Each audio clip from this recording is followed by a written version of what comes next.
you, but thank you very much because you deserve the extra space for it, and thank you. Because you are now a part of Poetic License. Wait, I found 2 sheets back when I did it. Hey, Poetic License. I will then close with 2 longer pieces, I think, that are both slated to run in the part 1 of the book Testament. When we were in New Orleans, as we do for every Halloween weekend, I'm walking by and I'm like, hey, that's the place where I stood in. That's going to end up being for the cover. And it's the customs building for New Orleans, where I'm like, oh, well, that's kind of cool. That's a weird credit thing that I just walked into this building to into the side of the building to take a photo.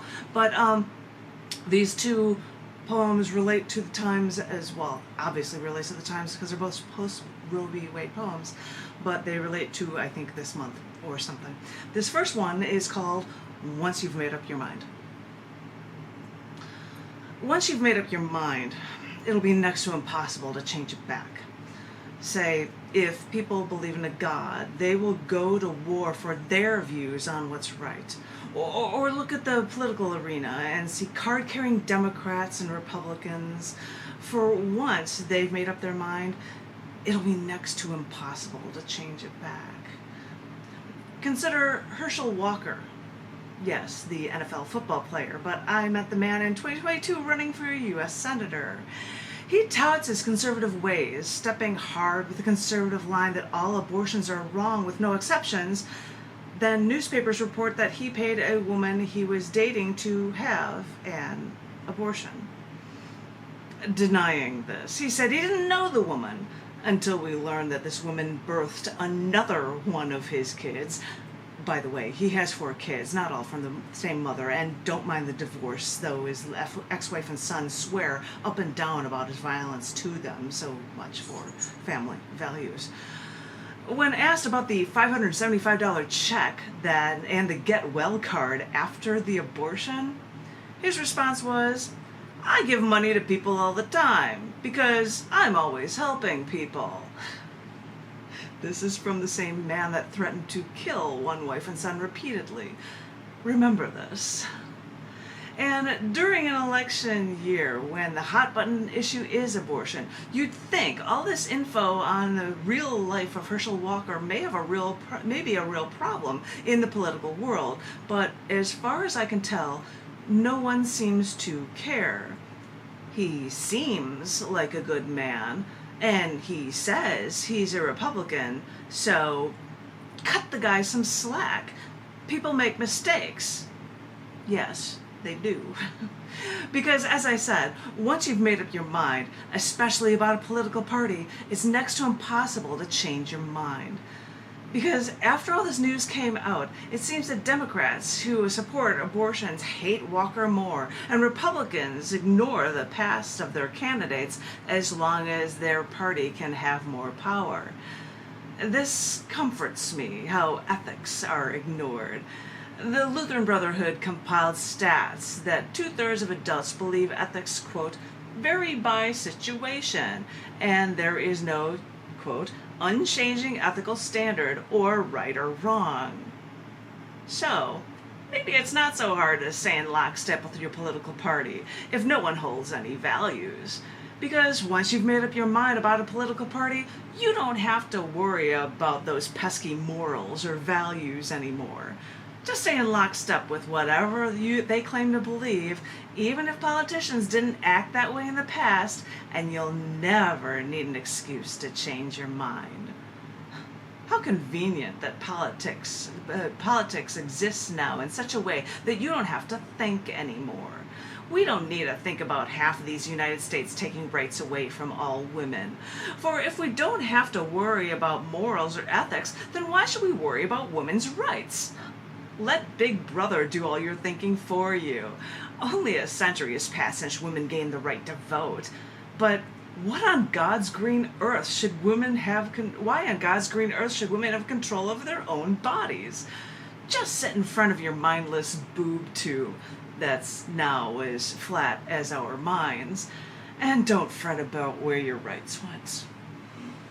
Obama had a great line at one of these things. He said, let's say you're in the airport and to say, hey, there's Herschel Walker. He was a great football player. He won the Heisman Trophy. Let's let him fly the plane. And he had said, he's like, oh, compare my resume to his about Barack Obama. And every newscaster was like, well, let's see. He was president of the United States versus a guy holding up a badge saying that he was a police and saying things that aren't true. But I don't know, and I'm not in Georgia, and I'm not one to make that decision, but it's just very humorous. Blah, blah, blah. All right, I've got one more, and it's about something that's happened recently. And thank you for listening. This is called Oppression, the Ultimate Killer. Christiane Amanpour, a CNN journalist born in Britain to an Iranian father, whom historically interviewed Iranian presidents, explained in a New York interview that Iranian President Ibrahim stated before their scheduled interview that she should wear a headscarf. She declined, since they were in New York, for although that may be the law for Iranian women, it's not against the law in the United States. Plus, no previous Iranian president she interviewed requested this of her. But after she said no, the Iranian state canceled their interview. Now, I know I love my research, but I knew Journalism Janet would have a field day with this idea of a man not allowing a woman to interview him because of the religious intonation of a woman not covering her hair.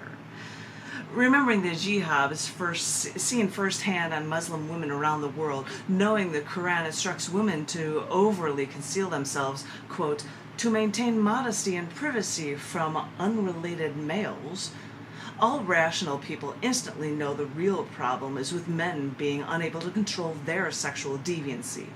Then, instead of blaming men, women have to be subjugated so heinously to make up for the misdeeds of otherwise blameless men in the name of religion.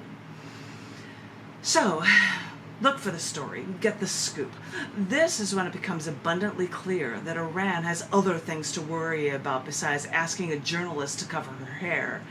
Amanpour recalled in her interview that her own family even attended the protests in Iran in 1979.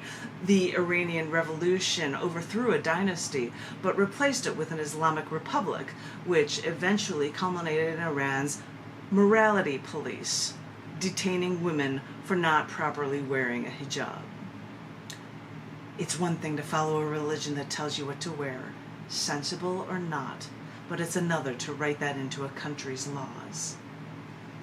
However, it is another thing entirely when 22-year-old Maha Amini was taken from her brother at the Tehran metro for what authorities called an improper hijab.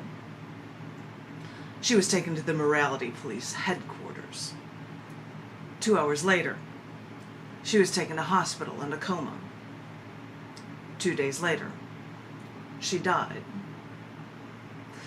After hearing screaming, multiple women there left, saying that the police just killed someone. Wait, this isn't supposed to be the story. What followed in the streets of Iran are days of protests, with women burning their hijabs or cutting their hair in the streets. Protests continued for weeks, along with the rising death count for protesters. Need more evidence? Search for videos of Iranian police assaulting a girl for taking off her hijab in public. The proof is out there. I keep relaying all of the twists and turns of this story, keep thinking that this isn't what this story was supposed to be about.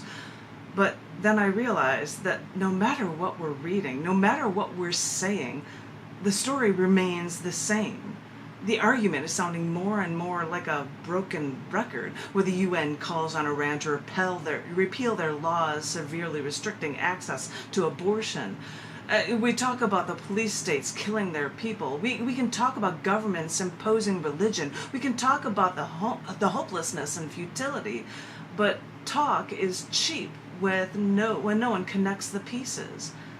For even when some people within Iran, one of the most oppressive states to women, begin to question when life begins inside a womb, the tyranny doesn't change with the continuous oppressive treatment of women. In this story, a woman is killed in morality police custody. Protests arise, more women are killed. You say that nobody expects the Spanish Inquisition, but really, look at the evidence that has been waiting to be discovered for millennia. Connect the pieces. This is the way it always works out. From the moment of a woman's birth, the moment she leaves a womb, to the moment of a woman's death and a life of male-imposed conflict. Stopping abortion isn't the saving of clumps of cells, or that women are the killers when nothing is even alive. It's the oppression of women that starts with the hurting of living, breathing people that always ends with the deaths of countless more. If everyone wants to stop the countless deaths of so many innocent souls, you know where to look. Save women from the most basic oppressions. Then you truly save real lives.